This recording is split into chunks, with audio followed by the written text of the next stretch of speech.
Nós te agradecemos, Jesus, pelo dia que nos permite olhar o céu quando muitos são cegos, respirar quando tantos têm dificuldade de fazê-lo. Nós te agradecemos a possibilidade de termos ingerido algum alimento, quando muitos estão se abastecendo de forma intravenosa por não poderem comer. Te agradecemos as bênçãos de podermos ter falado, porque há muitos mudos, há muitos aflitos, impedidos de usar as cordas vocais. Te agradecemos termos andado e chegado até aqui, seja a pé, de ônibus ou de carro, porque os hospitais estão cheios de criaturas que gostariam de estar aqui sentadas, mas não podem sair do seu quarto. Ah, Senhor, te agradecemos por ainda estarmos no corpo, porque hoje mesmo uma multidão de espíritos está voltando para casa sem entender nada da vida, despedindo-se de seus corpos, forçados pelas circunstâncias. Muitos estarão mergulhando nas covas, com medo de abandonar aquilo que lhes foi ensinado ser a última morada. Passarão a noite, a escuridão abafada, sem saber como proceder, presos a um ataúde, porque nunca pensaram no que era a realidade de si próprios. Ah, Senhor, olhando todas estas circunstâncias, nós não temos como negar que, estando aqui, acordados, com os nossos sentidos ativados, tendo comido nem que tenha sido uma bolacha neste dia, e ouvindo as leis do mundo espiritual, nós somos os verdadeiros milionários. Nós somos agradecidos, Senhor, mesmo pela dor que nos acorda, mesmo pelo sofrimento que nos tenha feito chorar, pela ansiedade que nós ainda não aprendemos a domar. Nós te agradecemos pelo único olho que é capaz de enxergar, pelo joelho que manca, pelo pulmão que muitas vezes não assimila adequadamente. Nós te agradecemos, Senhor, por todas estas dádivas, e aproveitando-as, nós pedimos por todos aqueles que não têm a alegria que a gente já possui. Por todos estes que nós nos lembramos na oração, nós viemos aqui, Senhor, pedir que a nossa prece os envolva, aonde estiverem, em hospitais, em cemitérios, em seus lares, em desespero, que a nossa canção os abrace. Almas do céu, ouvi o doce canto do fundo do coração, com calor repleto de perfume e flor, como se fosse um só imenso jardim.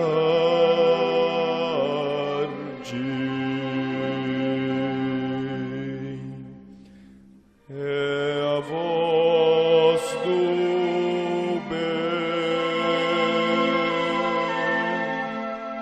que o Cristo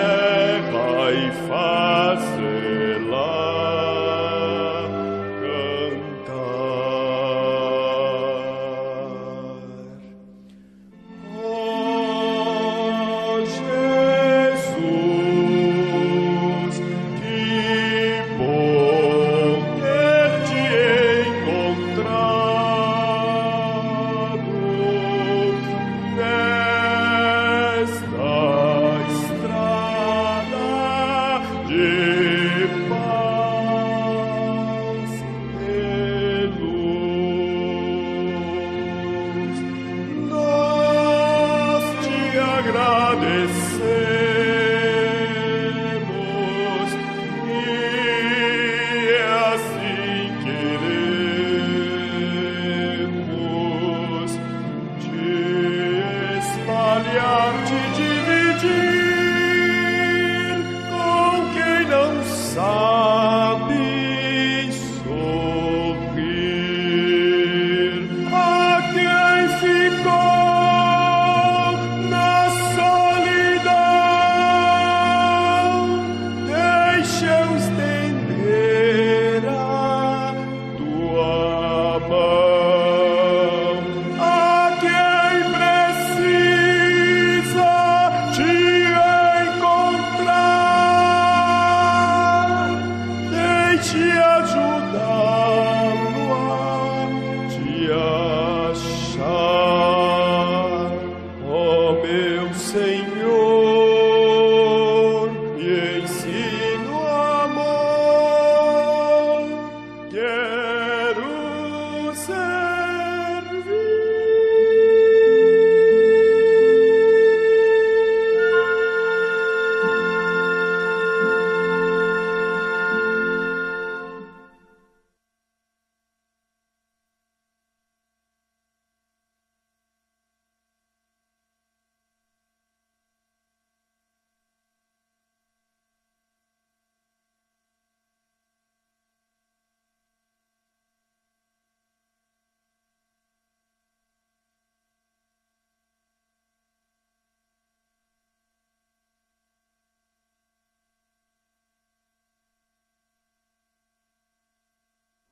Queridas irmãs, queridos irmãos, queridos telespectadores da TV Alvorada Espírita, nosso abraço a todos os que estão conosco, aqueles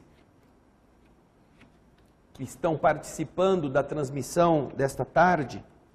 E como já temos agora 1000 pessoas, recordamos que nesta semana teremos cirurgia espiritual sem corte na pele, na próxima quinta-feira.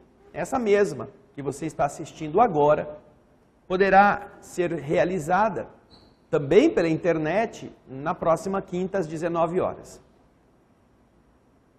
O cartaz que você está vendo mostra os detalhes e basta que você leia as explicações contidas no site tratamentoespírita.com.br e você vai compreender. E depois, no dia, você entrará no endereço eletrônico que está ali embaixo, no YouTube, /O Espírito da Letra, este canal que você está assistindo agora. Assim, você também participa e pode ajudar outras pessoas a fazê-lo, enviando para os seus amigos este cartaz que você viu. Ele está disponível nos nossos sites, basta você copiar a imagem e, com isto, você poderá também fazer-se um mensageiro dessa notícia. Nós, em nossas listas, nosso WhatsApp, aquele que nós temos mandado mensagens diárias no 1 Minuto para a Felicidade, diariamente, você vai ver o número do telefone na tela. Além dessas mensagens que nós enviamos para quem nos pedir, portanto, basta você adicionar o número do WhatsApp na sua agenda principal do telefone, nós estaremos enviando também o cartaz da cirurgia. Esta semana faremos esta remessa para todos os que estiverem em nossa lista desse cartaz pelo WhatsApp. Então, também é uma outra forma de facilitar aqueles que são os usuários deste serviço e estejam em nossa lista de envios a possuírem este cartaz e repassarem-no para aqueles que você tenha vontade, que fiquem sabendo. Bem, quando nos encontramos aqui, temos buscado sempre o entendimento.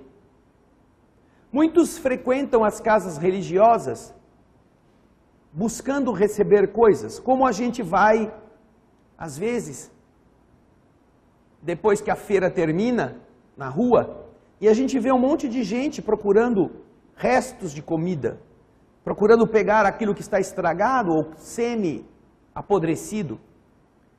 Infelizmente, nos banquetes celestes que as religiões oferecem, a maioria vai procurar restos.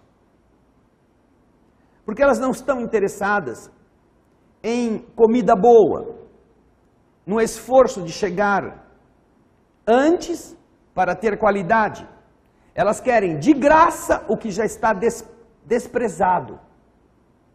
Assim, a nossa relação com Deus, muitas vezes, é tratada por nós como quem procura restos que não custem nada e nos abasteçam de alguma forma. Quando o Senhor nos oferece o banquete, nos oferece as frutas da melhor qualidade, à nossa disposição. E diferentemente de qualquer feira livre que nós conheçamos, todas as dádivas que o Senhor nos oferece são gratuitas. Elas estão ali para aqueles que quiserem pegá-la. Mas o entendimento do que significa isto faz com que muitas pessoas prefiram o resto.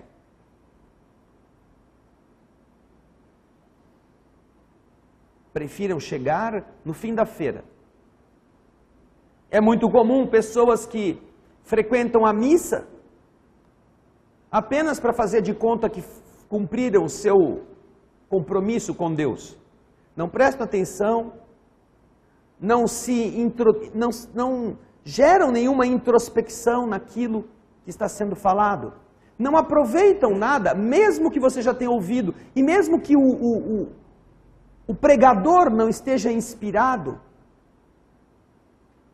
aquilo não faz nenhuma diferença. E a pessoa não vê a hora de acabar para ir embora. Não se sabe por que foi lá. Ela sabe. Ela foi por causa dos restos. Ela apenas quis fazer de conta que ela estava cumprindo a sua obrigação. Outros vão às religiões evangélicas para cumprirem também certos deveres e, às vezes, para se protegerem da ação do maligno. E então fazem pagamentos, fazem os rituais. Muitos deles esperando ganhar coisas. Muitos deles, ao invés de irem em busca da divindade, vão em busca do negócio. E daquela cerimônia querem extrair aquilo que o vizinho já conseguiu para ele. Aquilo que a amiga conseguiu ir em tal lugar e obteve. A graça, entre aspas. Muitas pessoas frequentam casas espíritas para tomar uns passezinhos rápidos.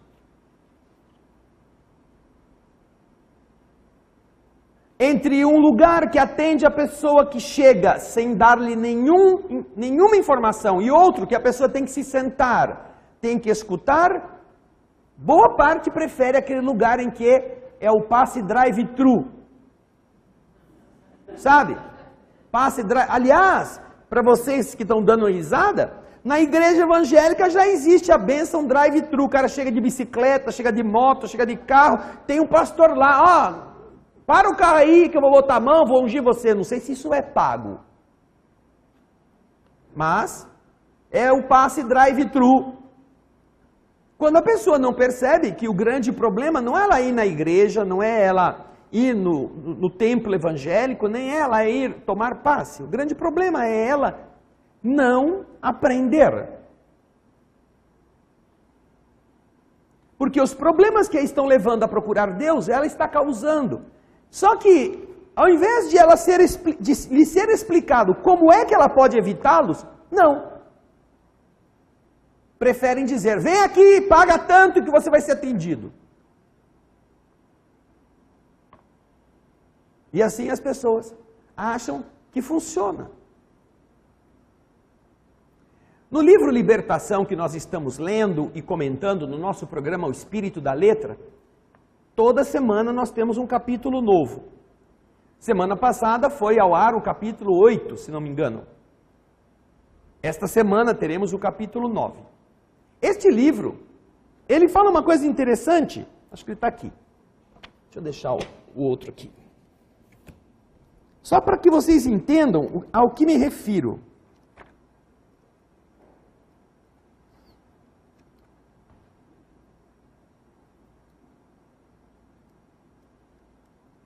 Eles estão cuidando de uma moça que está sendo obsedada.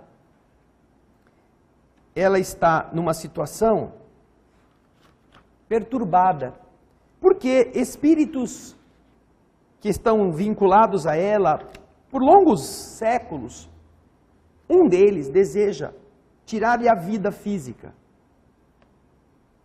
para que ela possa estar com ele do outro lado.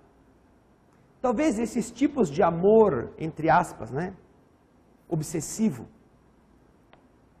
E conta-nos o capítulo 9, que estará indo ao ar esta semana, que como eles tinham a fé católica, ela e o marido, Gabriel e a sua esposa, Margarida, resolvem ir à missa.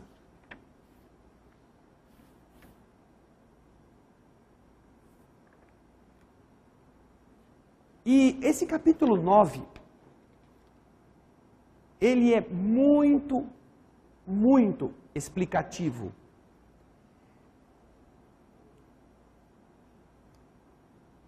Esta maneira de exprimir a fé, que aqui André Luiz cita, dentro de um templo católico, é a mesma para templos de outras crenças, com as diferenças peculiares ao modo pelo qual as crenças respectivas se relacionam com a divindade. Naturalmente que em caminhos religiosos, onde há mais seriedade, onde há mais unção, onde há uma elevação autêntica, naturalmente que o panorama é diferente. Mas, na maioria, infelizmente, se repete aquilo que está aqui descrito no capítulo 9. Então vamos começar a contar a vocês de uma forma rápida o que significa isto, para que entendam o que acontece também aqui na nossa casa e que envolve disciplina, silêncio, unção interior, relacionamento o mais autêntico que cada um puder e as explicações do porquê tem que ser assim. Aí, o espírito, que é um dos responsáveis pela obsessão, um dos chefes da obsessão de Margarida, conversando com um dos responsáveis pelo esforço de recuperar Margarida das teias tenebrosas que a estão envolvendo, mas ele ainda não pôde revelar-se plenamente, que é Gúbio. Saldanha, que é o espírito perseguidor, pensa que Gúbio está ali autorizado por aquele que quer a morte da moça, Gregório, que não está lá, está num plano trevoso acima. E então, Saldanha disse, dando risada do que os dois estão fazendo: haha, vão à missa hoje, na esperança de melhoras.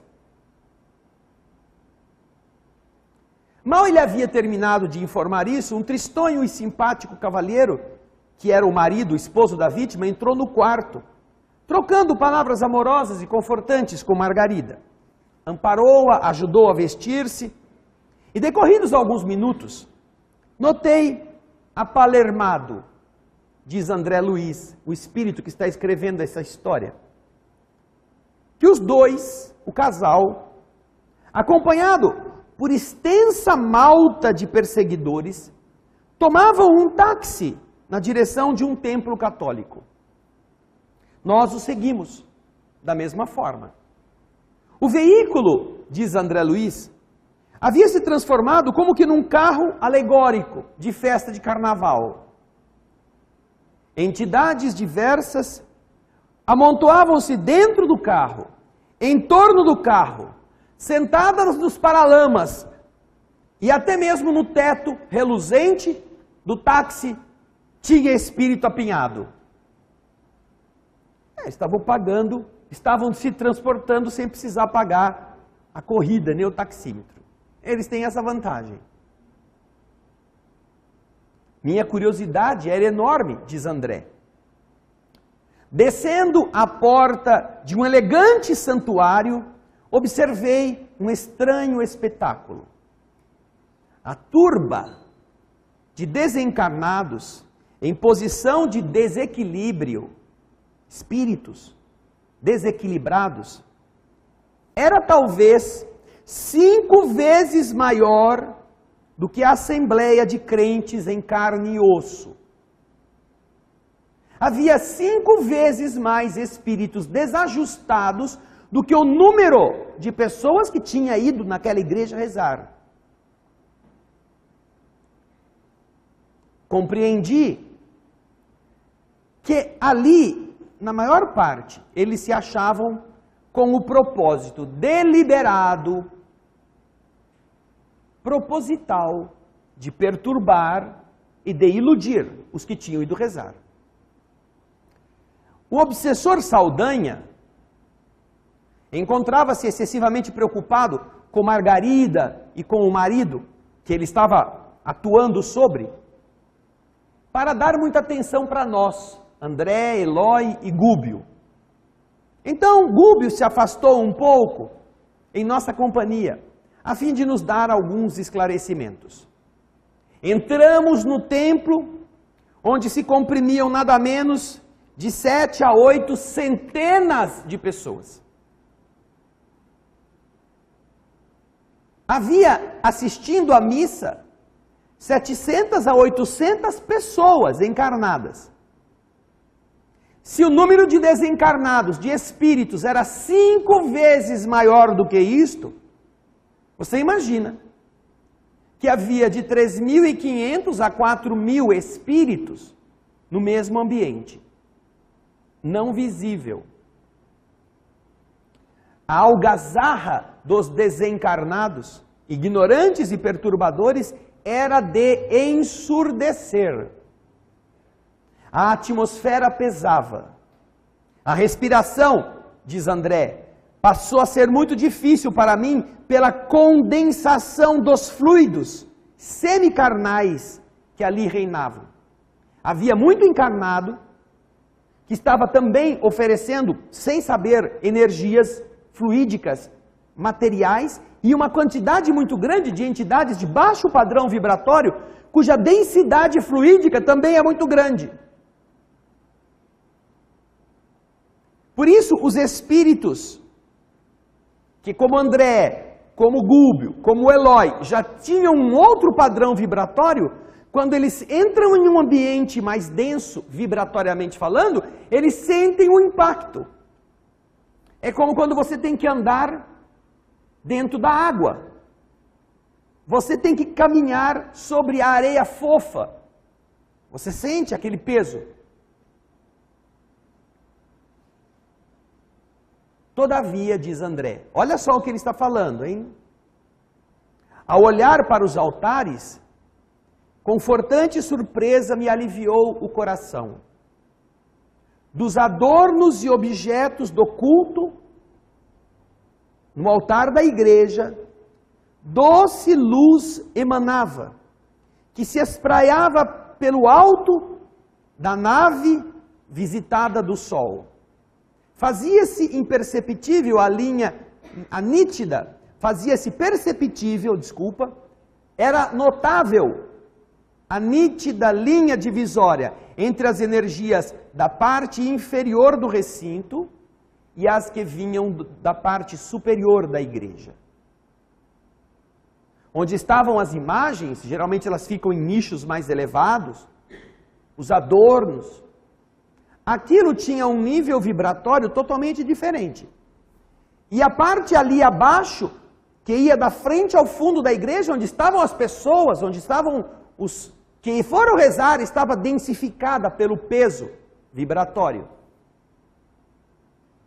Dividiam-se os fluidos à maneira da água cristalina e do azeite sujo, num grande recipiente.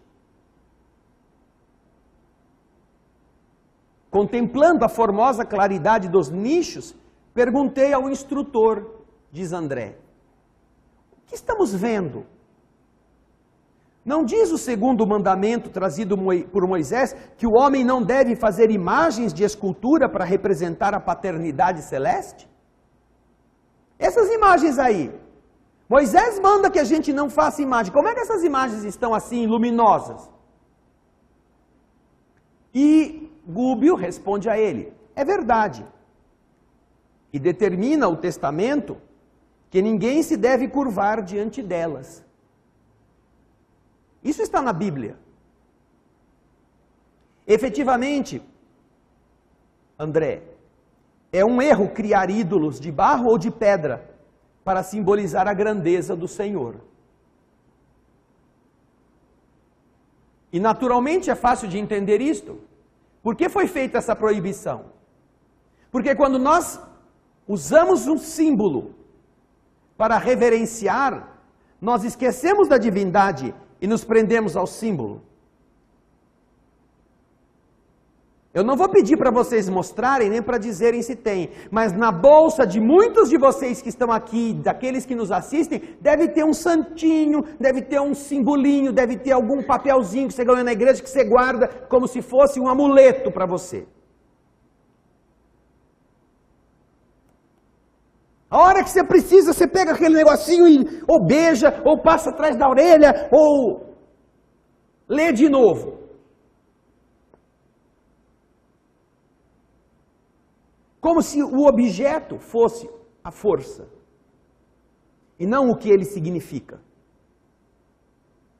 Todas as vezes que a gente tem alguma imagem, geralmente nós nos dirigimos para a imagem. E achamos que ali na imagem é que as coisas acontecem. Nos esquecemos do simbolismo, do que ela significou. É uma forma de ludibriar, ainda que de boa fé, a nossa relação com a divindade. De tal maneira que se você não conseguir ter aquela imagenzinha com você, se não te conseguir ter o papelzinho com você, você acha que você está desprotegido.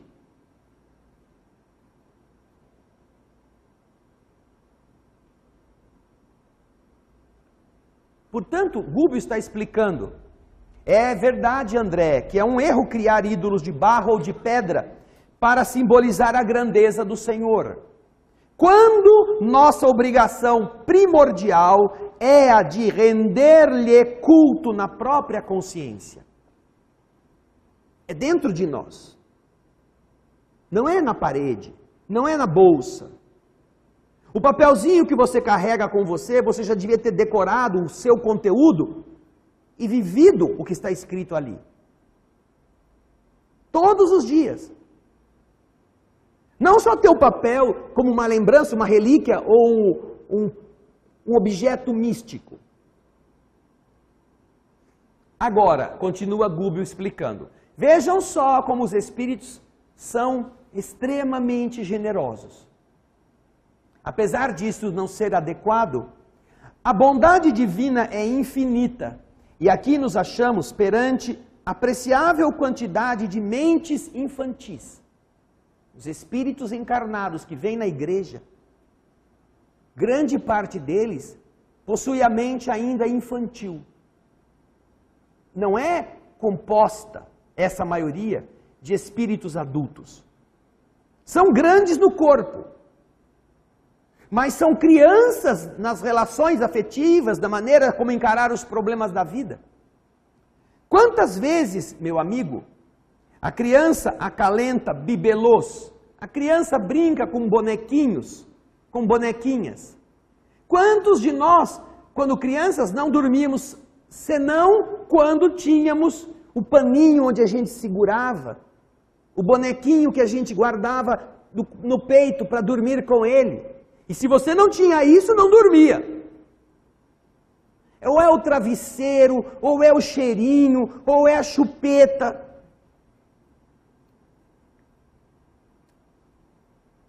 Quantas vezes a criança não cuida de brinquedinhos a fim de preparar-se conveniente para as responsabilidades da vida madura?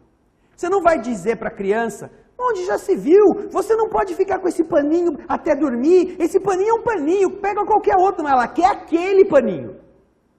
Tá sujo, sebento, mas se você tirar e dar um limpinho, ela não quer. Você não tem como fazer um discurso filosófico para dizer para ela que aquilo é apenas um pedaço de tecido, que não tem nenhum valor. Ela acredita naquilo. Não adianta dizer, você já é grande, você já é inteligente, mas ela quer o paninho. Então, ele está dizendo, às vezes é preciso deixar a criança realizar-se daquela maneira para que mais adiante, quando ela já estiver mais madura, ela possa entender que aquilo é dispensável. Eu observo gente que às vezes até com 7, 8 anos ainda gosta de chupar chupeta. Criança. Mas eu me recordo, eu devia ter pouco mais de 1 ano, o dia que meu pai me levou na beira de um rio, que passava a umas 2 quadras da casa onde nós morávamos, para eu jogar a minha chupeta fora. Não foi ele que jogou. Ele me explicou o que significava.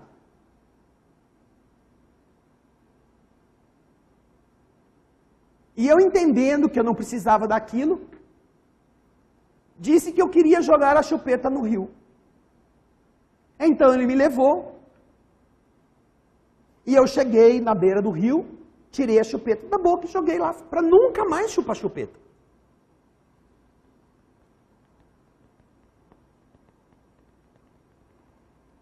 Mas tem crianças que você não adianta explicar para ela, ela quer aquilo.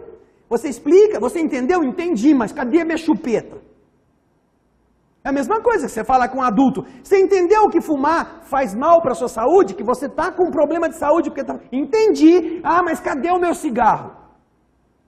Você entendeu que você não pode comer coisa adocicada, que o açúcar para sua diabetes é um problema? Entendi. Você viu? Você fez o exame aqui, não é? Olha quanto tá. Tá 200 e pouco de diabetes. Entendi. É verdade, vou tomar insulina. Mas cadê o docinho? Esconde na gaveta, embaixo do travesseiro, dentro do sapato. E quando está todo mundo dormindo, vai lá e come escondido. E no dia seguinte está lá, 300 de diabetes. Ai, eu não sei como é que foi isso. Uma pessoa adulta que faz isso é pior que uma criança. Que alguém explica, você não precisa desse paninho. Tá bom, então, pode levar, não quero mais ele. É meio pior que uma criança que já aprendeu a se livrar. Porém, os espíritos reconhecem as debilidades de todos nós. Diz Gúbio, ainda existem na terra tribos primitivas que adoram o Pai na voz do trovão e coletividades vizinhas da taba que fazem de vários animais objetos de idolatria. Nem por isso o Senhor as abandona. Ele se vale dos impulsos elevados que elas oferecem quando cultivam esse tipo de crença, esse tipo de ritual, e lhes socorre as necessidades de educação. Nesta casa de oração, os altares recebem as projeções da matéria mental sublimada dos crentes. Os altares, os nichos onde estão as imagens. As pessoas olham para aquilo e pensam, ai Senhor, Nossa Senhora de não sei o quê, São Judas Tadeu, que devia se chamar São Judas Tideu, porque todo mundo só pede coisa para ele. E esta vibração mental projeta a energia de esperança sobre aquele ambiente. para onde se dirige. Há quase um século, as preces fervorosas de milhares deles aqui envolvem os nichos e os apetrechos do culto. É natural que eles resplandeçam. Através de semelhante material, os mensageiros celestes distribuem dádivas espirituais com todos quantos sintonizem com o plano superior. A luz que oferecemos ao céu serve sempre de base às manifestações do céu para a terra. Seja no nicho, seja diretamente ligando-nos à origem. No caso deles, o nicho era o degrau mental que eles usavam para se conectar com alguma força superior. E é por isso que quando se projetava a mente naquela direção, aqueles objetos guardavam em si uma vibração desta ordem.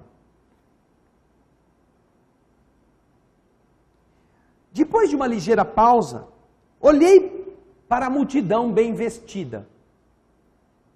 Quase todas as pessoas, ainda aquelas que tinham nas mãos delicados objetos do culto, aqueles que os católicos levam nas suas idas à igreja, revelavam-se mentalmente muito distantes da verdadeira adoração a Deus.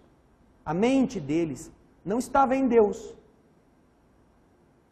Não estava no banquete que iria ser oferecido ali. A atmosfera vital que envolve as pessoas em qualquer lugar que a gente vá, nós temos a nossa atmosfera, como se fosse uma bolha de energia que nasce em nós e tem a nossa impressão digital pelo padrão com que nós emitimos pensamentos e sentimentos. Esta atmosfera vital que cercava, definia pelas cores o baixo padrão vibratório a que se acolhiam. Quando você se senta aqui, vindo da rua, todos os espíritos aqui sabem quem você é. Só de olhar a gente. Porque a primeira coisa que eles vão enxergar é a nossa atmosfera vibratória. Isto que está ao nosso redor. Em grande parte, era predominante o pardo escuro e o cinzento carregado. Em volta das pessoas. 800 pessoas vibrando deste jeito, quase.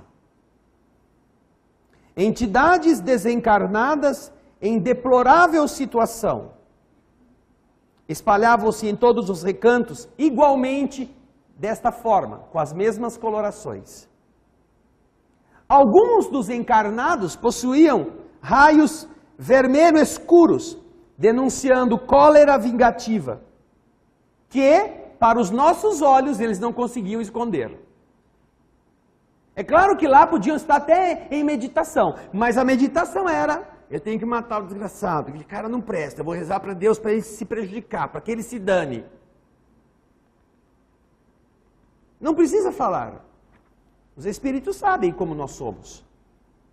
Reconheci que os crentes elegantes, ainda mesmo que desejassem orar com sinceridade, precisariam gastar um imenso esforço para fazê-lo.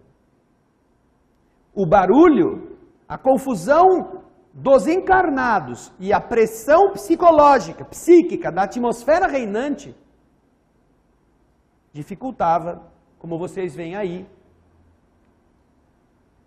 um desenho que não é ainda referente a essa passagem, mas já ilustra para vocês verem as entidades escuras que estão ali, olha. Pode tirar, Raul. Depois você põe ele de novo quando a gente chegar no ponto. A liturgia anunciou o início da cerimônia, mas com grande assombro para mim, o sacerdote e os seus ajudantes, não obstante estarem se dirigindo para o campo de luz do altar principal, envergando soberba vestimenta, todos estavam em sombras, sucedendo o mesmo aos assistentes. Entretanto, procedendo do alto, 3 espíritos de sublime posição hierárquica surgiram à mesa principal, com o evidente propósito de ali semearem os benefícios divinos.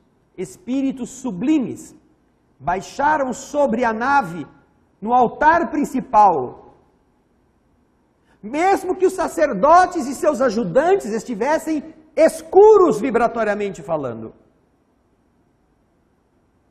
Magnetizaram as águas que ali estavam, saturando-as de princípios salutares e vitalizantes, como acontece nas sessões de espiritismo cristão, e em seguida passaram a fluidificar as hóstias, transmitindo a elas energias sagradas, para que ficassem impregnadas na sua fina contextura dessas forças que as pessoas poderiam utilizar em seu próprio benefício.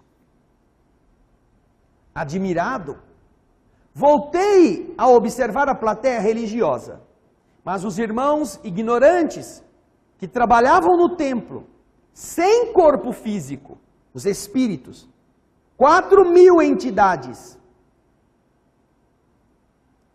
tanto quanto acontecia aos encarnados, nem de longe eles registravam a presença dessas 3 nobres entidades, emissários espirituais que agiam em nome do infinito bem.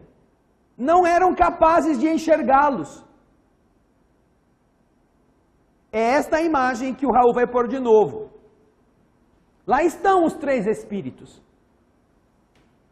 Vocês veem ali junto do padre, os espíritos fazendo chacota, sentados em cima da mesa, andando, todos eles escuros ao redor das pessoas. Imaginem 4.000 desse tipo de espíritos, e piores do que estes, porque o desenhista não pode fazer a coisa ficar tão tétrica assim, para que as pessoas não se assustem.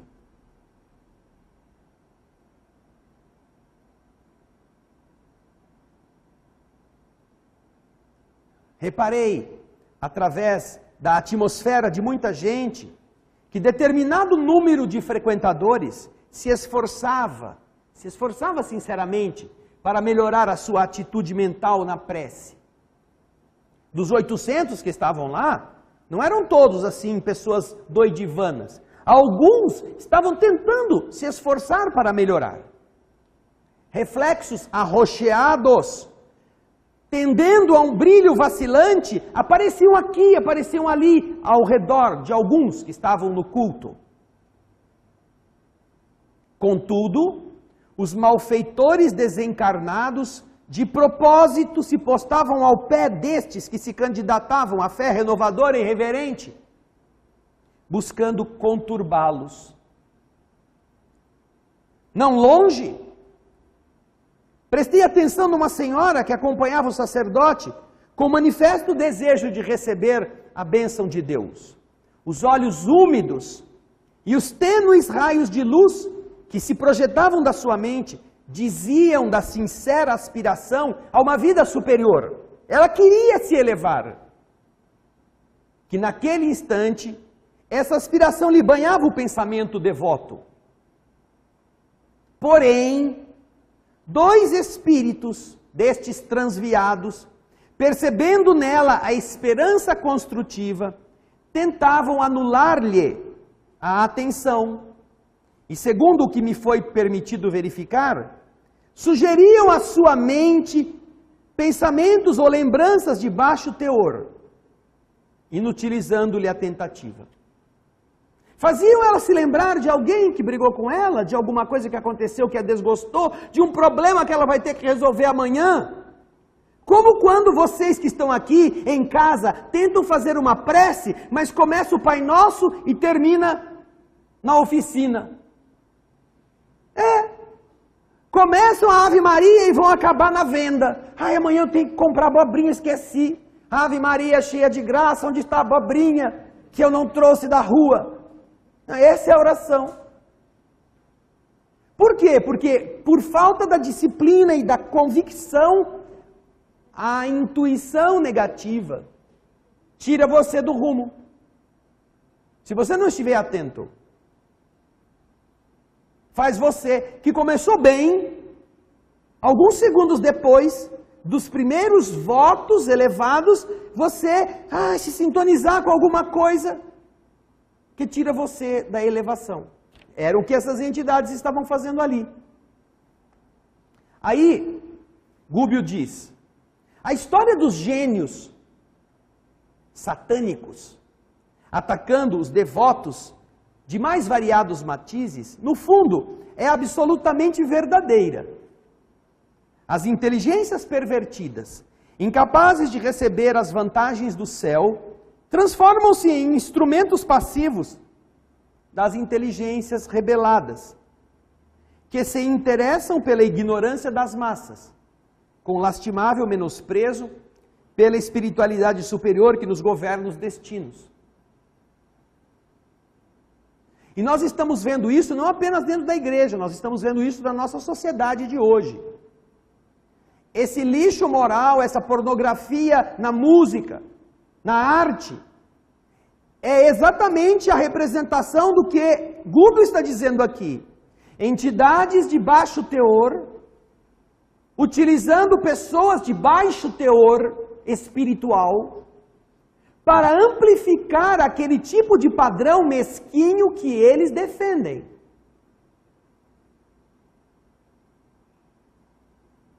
Veja só, eu vou repetir. As inteligências pervertidas, incapazes de receber as vantagens celestes, estas que estão na terra, não querendo se elevar, porque todos eles são contra a divindade. Todos, esses movimentos todos que nós estamos vendo no mundo, se há alguma coisa que eles não desejam é que Deus prevaleça. Deus moralista, eles são contra. Eles acham que a religião é para manter as pessoas escravas.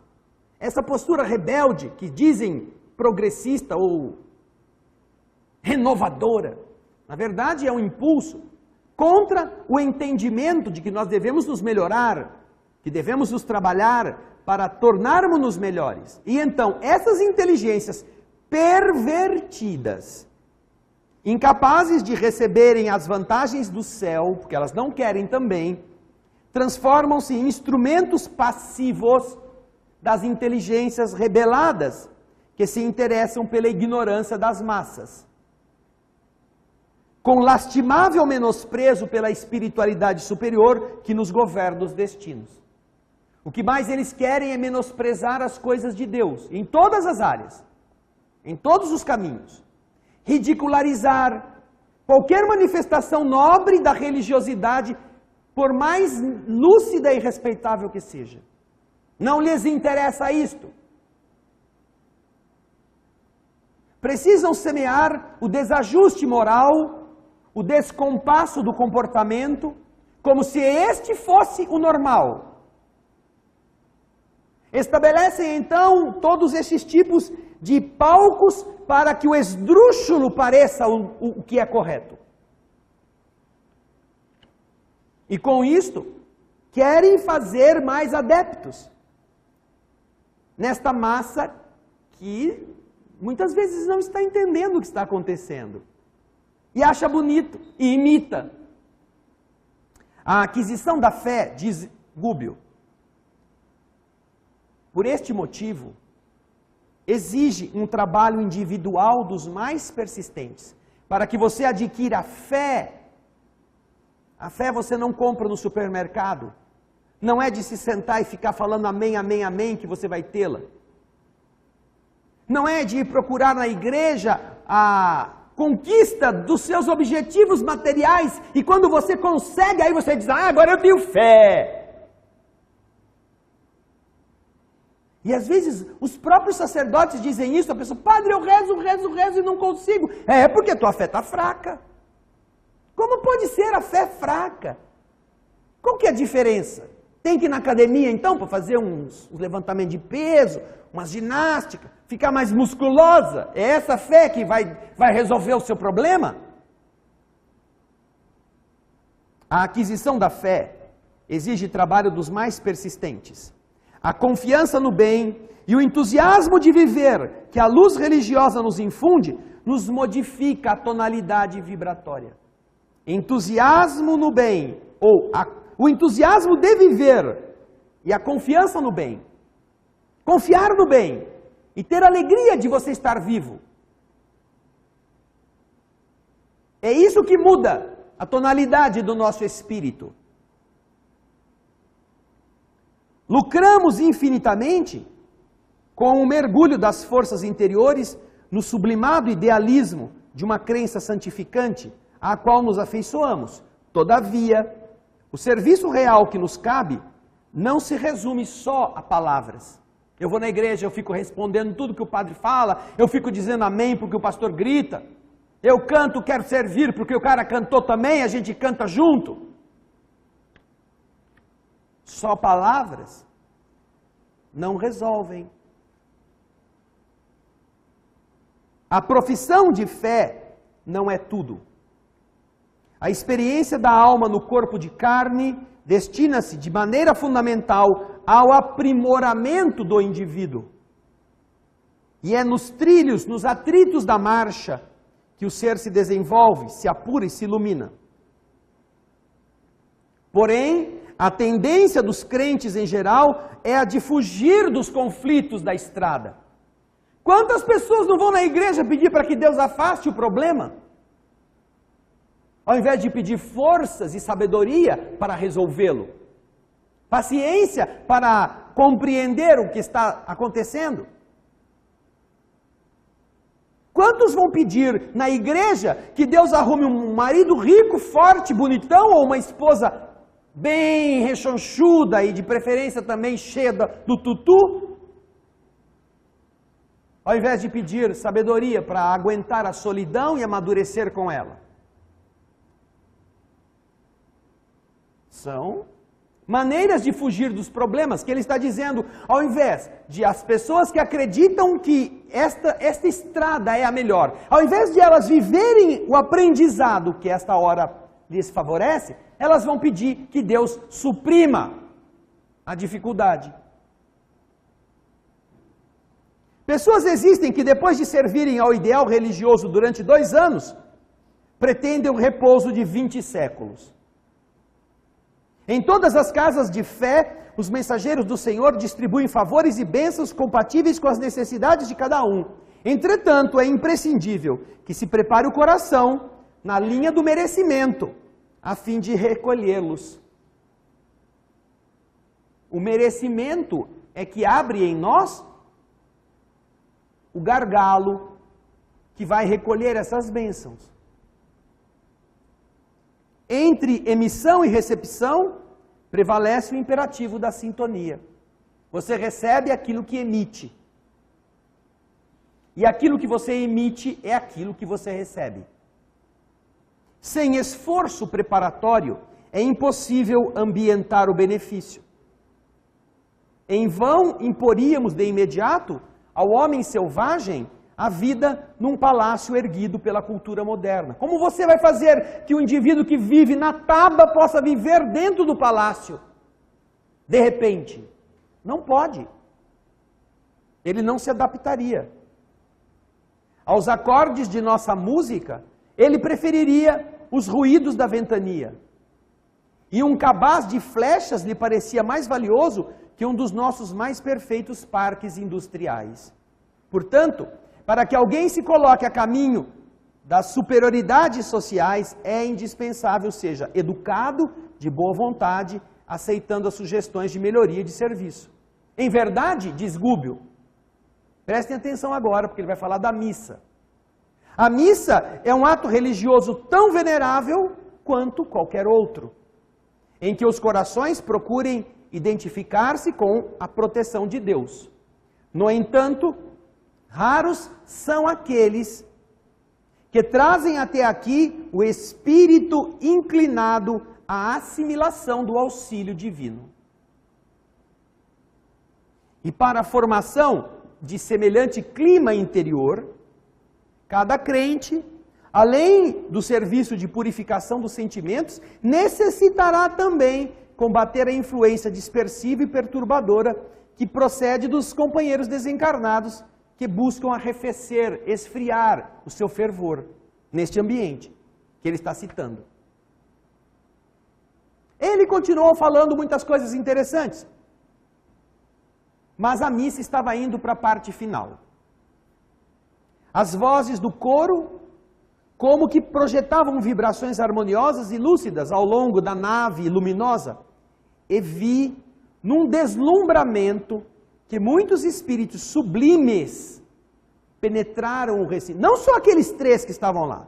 Muitos espíritos sublimes penetraram o recinto, de semblante glorificado, rumando para o altar, onde o celebrante elevava o cálice, depois de abençoar a sagrada partícula.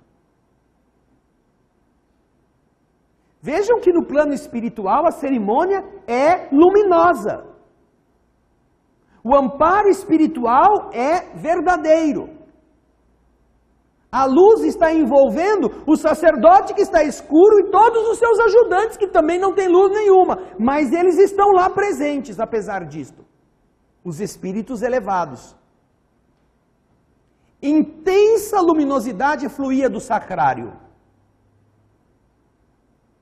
envolvendo todo o material do culto, mas, surpreendido, reparei que o sacerdote, ao erguer a oferta sublime, apagou a luz que a revestia com os raios cinzento escuros que ele próprio expedia em todas as direções. O representante, teoricamente falando, da divindade, era ele quem apagava a luz divina que havia sido posta naquele pedaço de farinha. Logo após, quando se preparou para distribuir este alimento eucarístico entre os 11 comungantes que se ajoelhavam humildes ou que se colocavam ali reverentes ante a mesa adornada de alvo linho, notei que as hóstias no prateado recipiente que as custodiava eram autênticas flores de farinha, coroadas de um doce esplendor.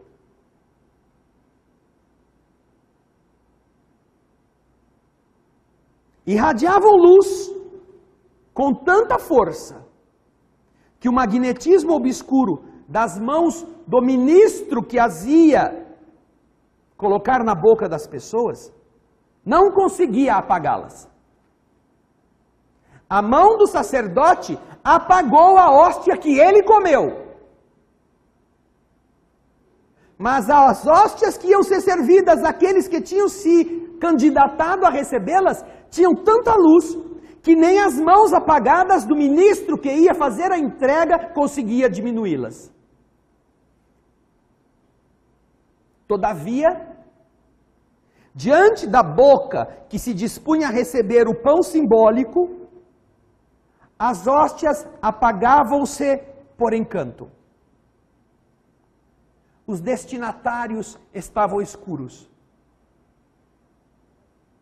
E a escuridão deles apagava o presente divino. Somente uma senhora, ainda jovem, cuja contrição, cuja santificação interior era irrepreensível, recolheu aquela flor divina com a pureza desejável. Eu então, diz André, eu vi a hóstia como um floco de fluidos luminosos atravessar a sua garganta e aquela claridade depositar-se no coração da mulher, enquanto o restante ia para o estômago.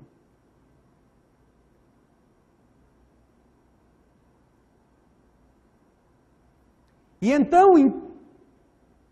Procurando a explicação do instrutor, Gubbio lhe responde: você aprendeu a lição, André? O celebrante, apesar de consagrado para o culto, é um ateu e gozador dos sentidos, sem esforço interior de sublimação própria. A mente dele está longe do altar. Acha-se sumamente interessado em terminar a cerimônia com rapidez, de modo a não perder uma alegre excursão que o está esperando. Um passeio que ele vai fazer. Acaba logo a missa porque eu tenho coisa para fazer. Quanto aos que compareceram à mesa da Eucaristia, cheio de sentimentos rasteiros e sombrios, eles mesmos se incumbem de anular as dádivas celestes, antes que eles tragam benefícios que eles não merecem. Eles não merecem. Não fizeram por merecer. Não quiseram recebê-los. Quiseram comer a farinha como se a farinha fosse um passe de mágica. Temos aqui grande quantidade de crentes titulares, mas muito poucos amigos do Cristo e servidores do bem. O fim da missa dispersou os fiéis, que ao término da reunião mais se assemelhava a um barulhento bando de passarinhos de bela plumagem que voava cada um para o seu lado.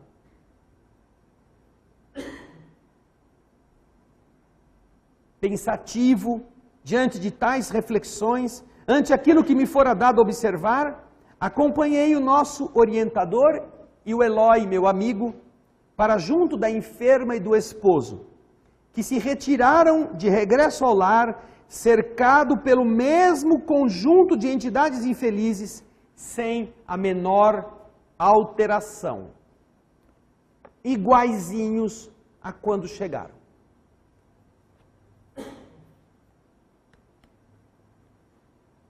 Quando falamos que o tratamento espiritual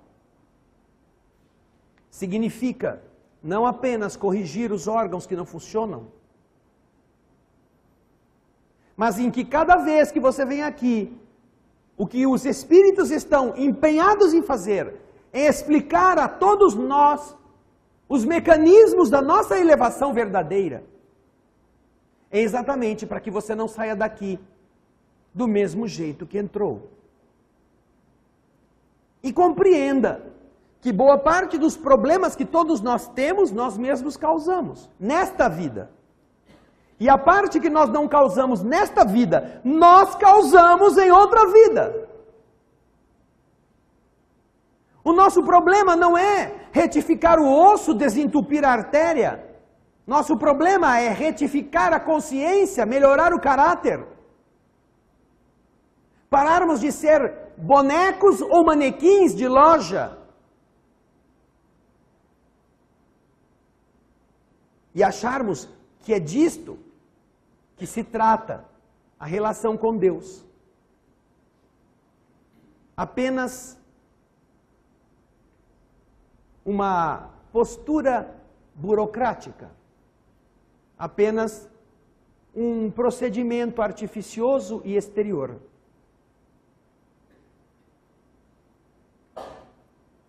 Quando o Senhor diz no Evangelho, se você está indo fazer a sua oferta na casa do Pai, e no caminho você se recorda que um irmão teu tem alguma coisa contra você, ou você se recorda que você tem alguma coisa contra ele, deixe a oferta, vai e reconcilia-te com ele.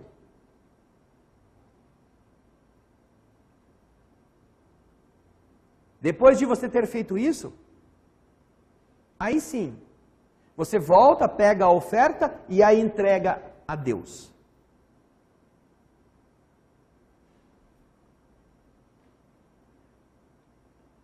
Porque se você apenas vai fazer a entrega a Deus, você é como aquele indivíduo que foi na feira, no fim da feira, pegou um chuchu podre e levou para o pai comer.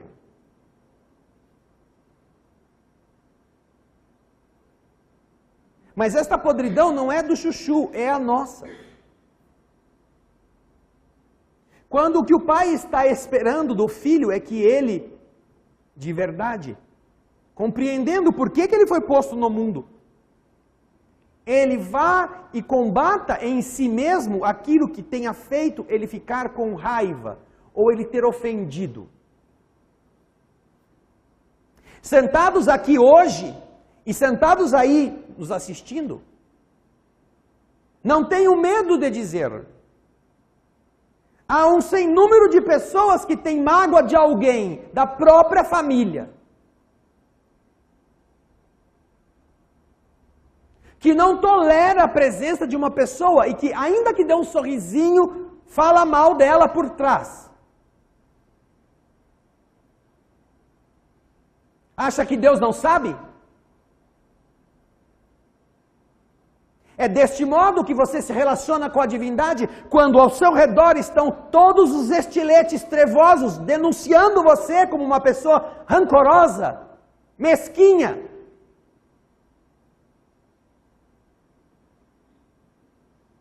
Aí se senta aqui ou senta-se aí diante da televisão com uma cara de santa da sexta-feira da paixão e acha que vai enganar a Deus pedindo alguma coisa ainda.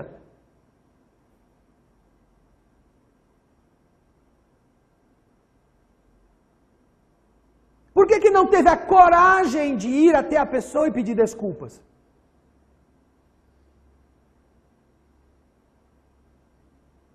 E por que não vai tê-lo? Vai sair daqui achando que foi benzido, benzida e vai para casa.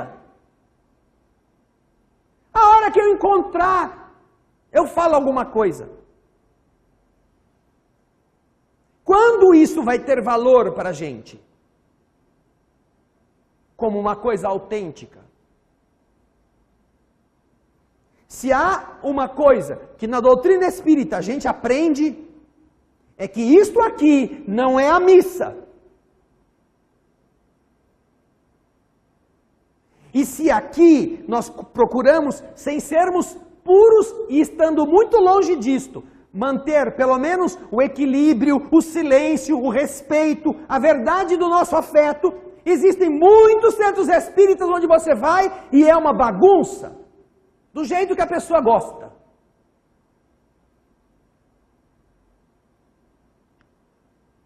Mas quando nós aqui procuramos manter uma atmosfera de bondade, uma atmosfera de elevação, é porque nós achamos que vocês merecem o melhor que a gente pode dar.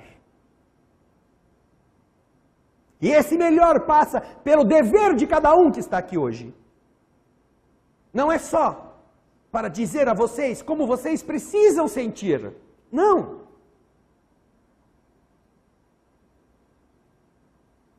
Nós estamos aqui hoje para fazer isto, não só hoje.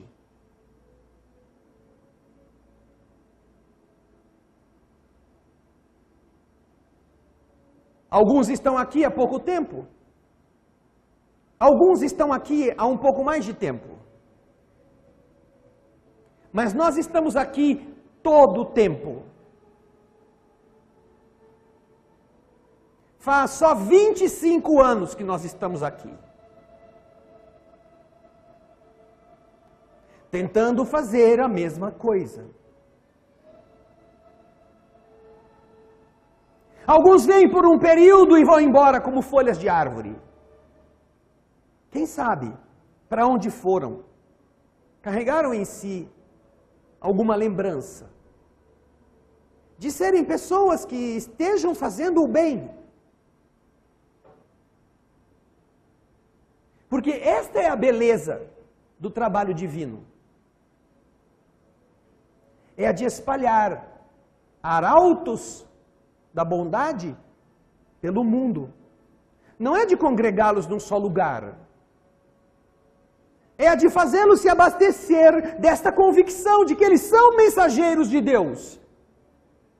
Para que por onde eles passarem, os benefícios forem sendo espalhados.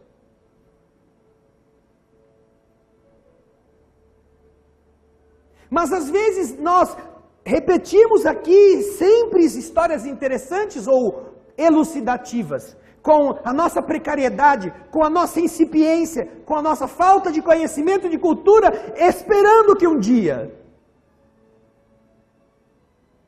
você não pense apenas em que não doa mais o joelho, em que você possa comer de novo o torresminho, sem queimar o estômago. Deus nos está tratando, não como uma máquina de triturar comida. Está nos tratando, como vocês viram aqui, seres luminosos em respeito à imbecilidade de quase 5.000 espíritos. Ainda assim foram amá-los. Pouquíssimos interessados em se elevar. A maioria curtindo a vida da forma mais barata e prazerosa possível. É uma indignidade o que nós estamos vendo na história. Mas é o nível evolutivo em que estamos e é por isso que estamos doentes. Talvez a única salvação para nós seja de verdade o diagnóstico médico. Porque nós recebemos todas estas dádivas e elas não fizeram nenhuma diferença.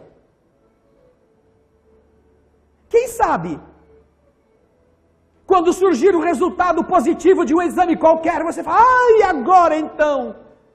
Eu tenho que melhorar. Ah, é?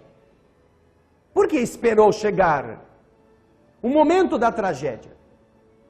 Quando Deus está precisando de você com a sua saúde plena. Não só quando doa.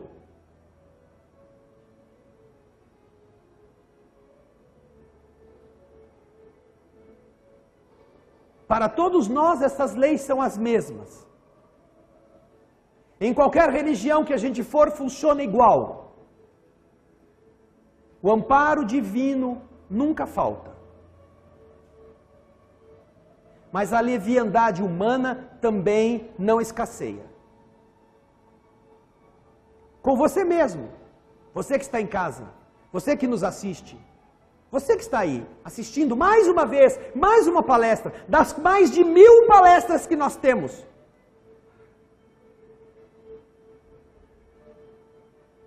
Pense com você mesmo.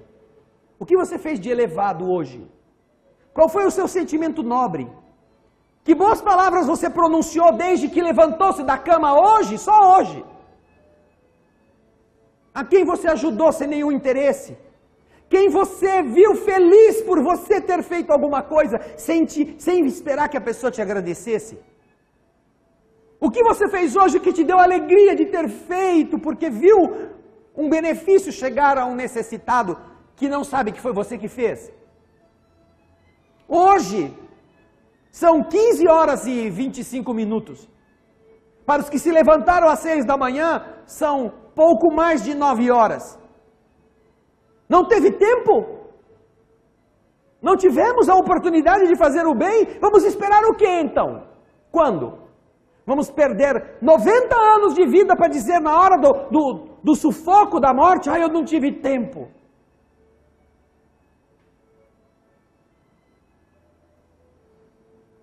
Pensou no zelador do seu prédio? Pensou no filho doente?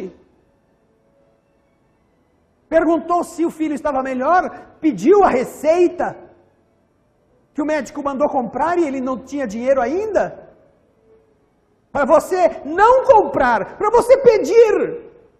Pedir para um amigo, pedir para uma pessoa da sua família, pedir porque você também pode não ter dinheiro. Mas você se incomodou com isto. Passa todo dia pelo mesmo caminho e vê todo dia um mendigo parado em algum lugar. Pensou em o que você pode fazer para ajudá-lo? Você não vai impedir que ele seja mendigo. Mas se você não fizer nada, você é mais mendigo do que ele. Miserável que frequenta igreja, que vai pedir a Deus que te ajude e não é capaz de ver a dor de um irmão, de uma irmã, de um aflito. Como queremos ser curados? Se o destino da pessoa que não acorda é precisar ser despertada. Hoje de manhã, nós temos atendimento médico aqui. E temos uma pessoa que prepara uma palestrinha para essas pessoas que venham. 20 minutos.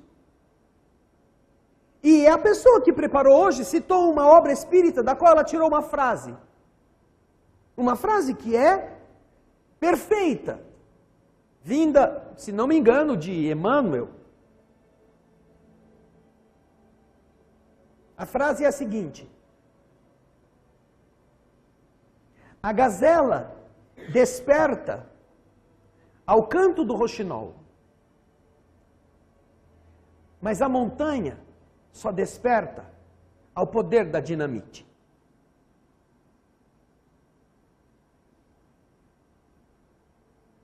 O ser dócil, o ser humilde, o ser simples, não precisa mais do que o canto de um roxinol para acordar.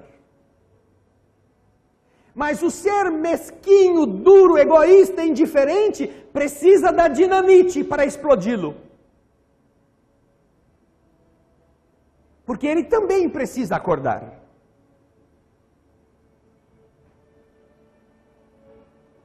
Portanto, roxinol ou dinamite não dependem de si mesmos para serem usados.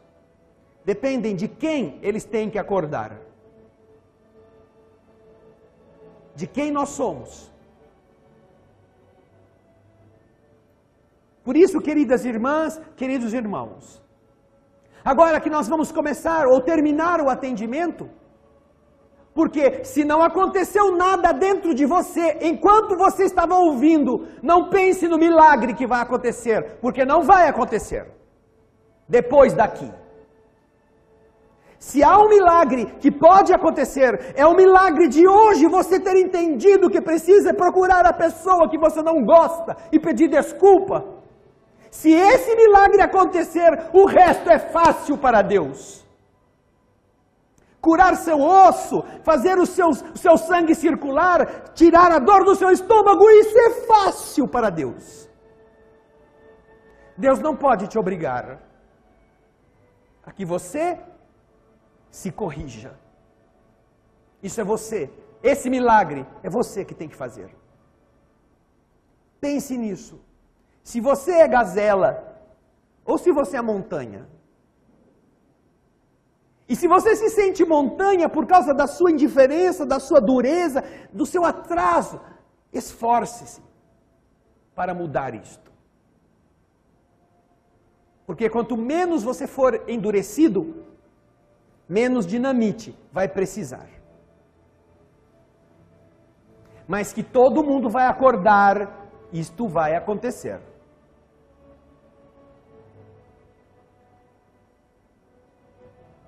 Quando entrarem na sala de passe, lembrem-se desta semana.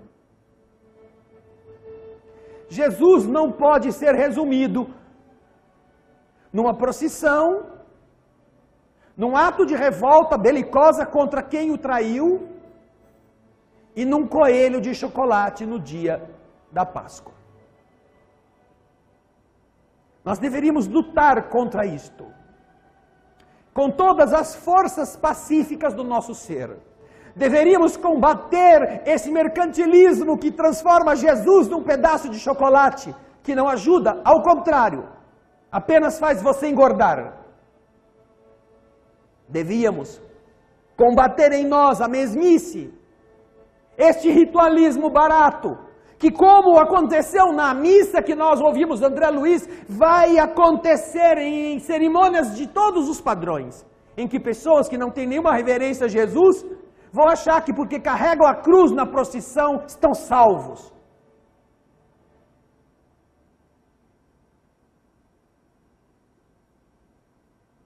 Uma vez na vida, pense nisso, uma vez na vida, Jesus merece a sua sinceridade.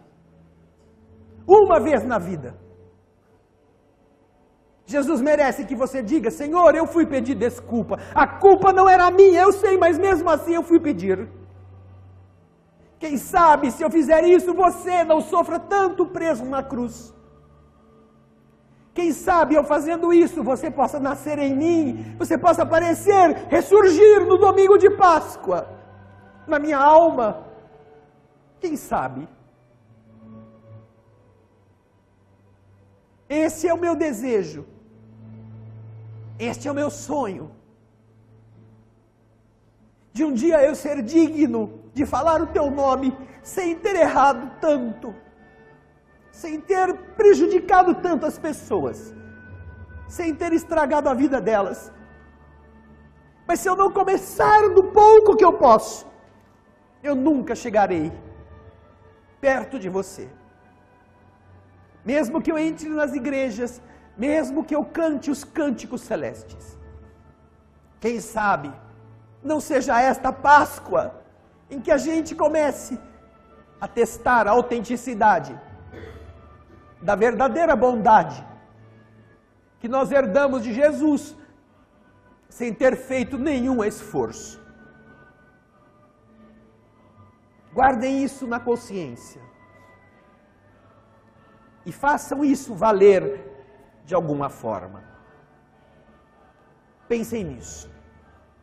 Muita paz.